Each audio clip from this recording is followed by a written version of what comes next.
Up for sale on Reverb.com is a beautiful 1996 made in Japan Fender Thinline Wide Range. Beautiful guitar. This was their 50th anniversary model. 1996 was Fender's 50th year in business. And this is a beautiful guitar. It's an ash body, maple neck. The neck is in great condition and still has the 50th anniversary sticker on there. The frets have recently been crowned and polished. It's been set up, new strings 9 to 42. Intonation is perfect on the guitar, low action. It's a easy playing guitar, great sounding guitar, great looking guitar. It's not in mint condition. There's a couple of dings on the body, but you know, you have to go looking for them to find them. There's a dent in the finish right here, a dent in the finish right here, and some minor ones in the back. Actually, it has some beautiful figuring in the ash. You don't really see figuring in ash too often, but a two-piece body. And it's a beautiful guitar, and it's light, and the pickguard is actually very beautiful, and it's got brand new CTS push-pull pots, and new switch, and these pickups are not the original. Now this guitar is based on the 72 Thinline, which had the wide range pickups. You notice the pickups are wider than a normal humbucker. Seth Lover worked for Gibson in the 50s, and he invented the PAF pickup. World famous for that pickup. But in the 70s, Fender offered him more money to go work for them. And Fender wanted Seth to make them a humbucker. Now, he had the patent with Gibson on the original PAF, and so he couldn't infringe on his own patent. Plus, he didn't want to just make another PAF pickup. He wanted to do something different. He figured, Gibson was known for the humbucker, and Fender was known for the single coil sound. Seth decided he wanted to make a humbucker that was single coily sounding. So he also wanted to have adjustable pole pieces. Now, Alnico magnets are what's standard in the vintage guitars, Alnico 2, Alnico 5, sometimes Alnico 3. But Alnico magnets, you can't thread them. So to make them adjustable, he needed to have a magnet that he could thread. And the only magnet available in the 70s that he could thread was called CuNiFe. CuNiFes were used in speedometers and meters, various meters, to calibrate them. And so he decided he wanted to use those. But the problem with those magnets was they were weak.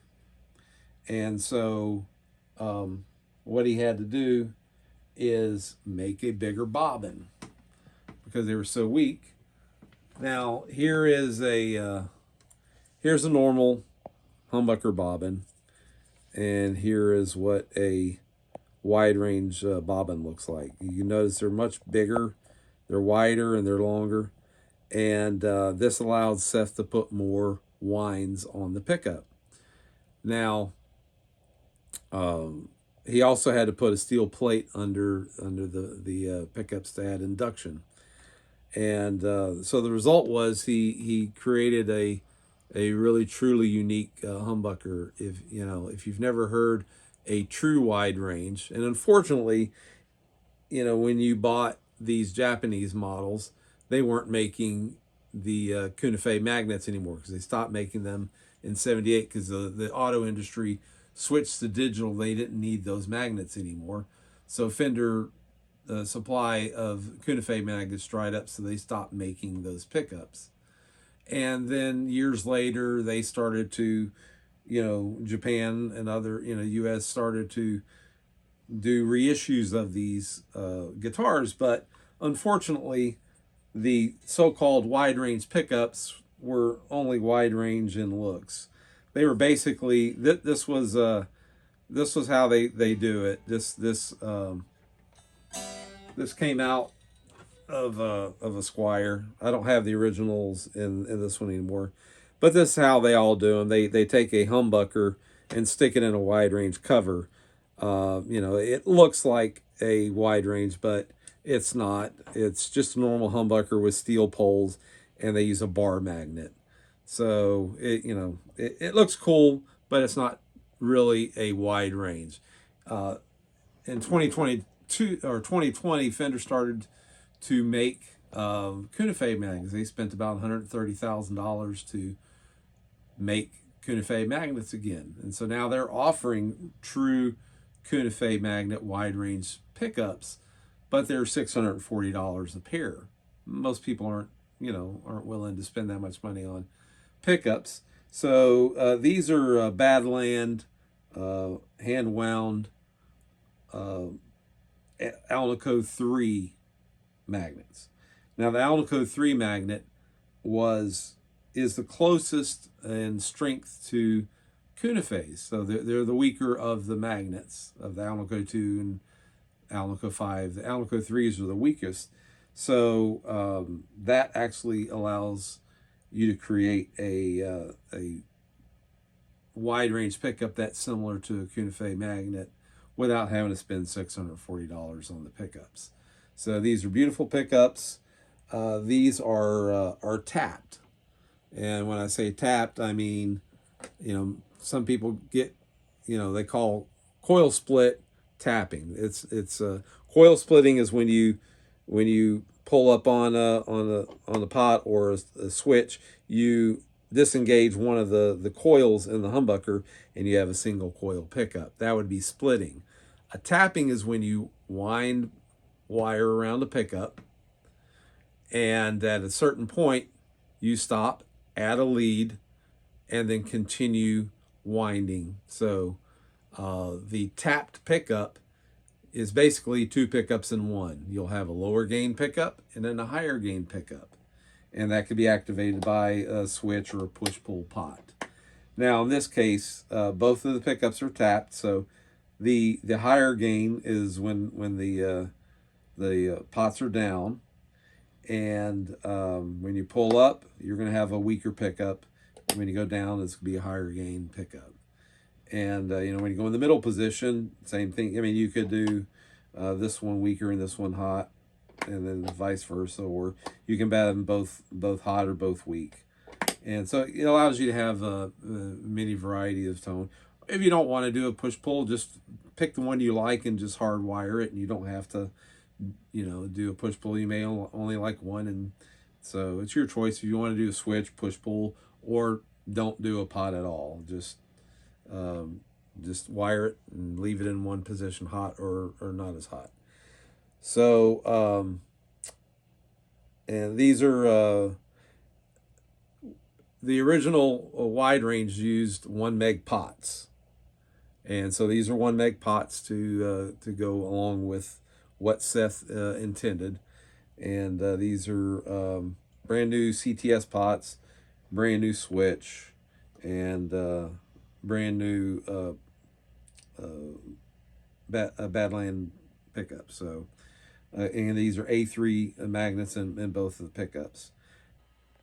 Okay, what I'm going to do is I'm going to play a little bit, switch between the pickups, and let you hear what they sound like. I'm not a professional musician, and this is not professionally recorded. This is just recorded through an iPhone. It's not the best quality, but I like doing it this way from the standpoint of you can hear what it sounds like in the room versus doing a professional mic up job, which you can, take into Pro Tools and make it sound like anything you want. This will give you a true example of what it's going to sound like in the room.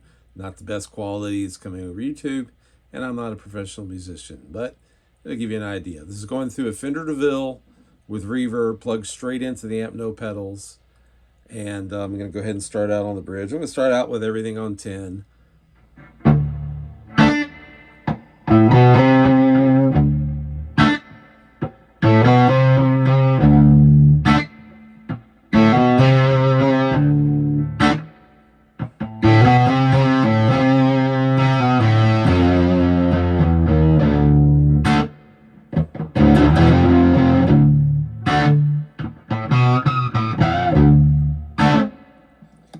pull up, and this is going to be the weaker.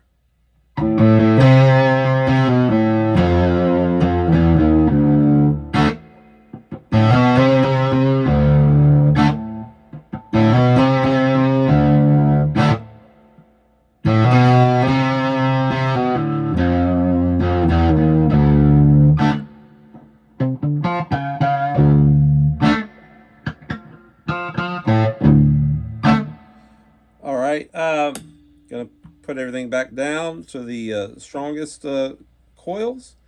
This will be the middle. I'm gonna start out like this, and then I'll pull up and down as I'm playing.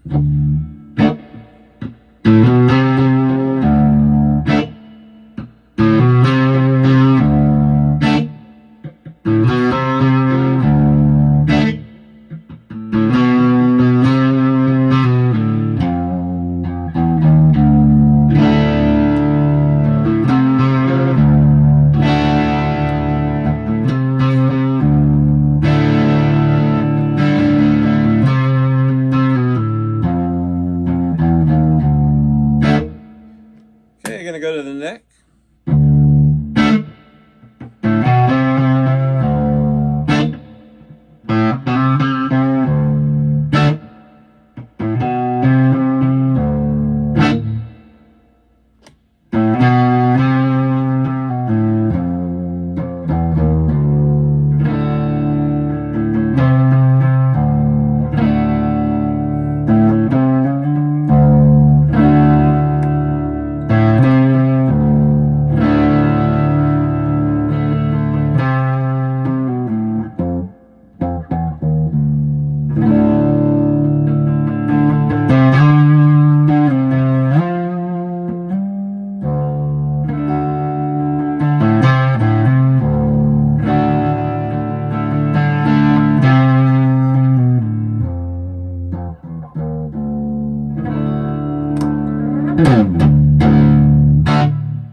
Thank you for watching. If you have any questions, go to the contact section of the Reverb ad. I'll answer any questions that you may have. Thank you for your time.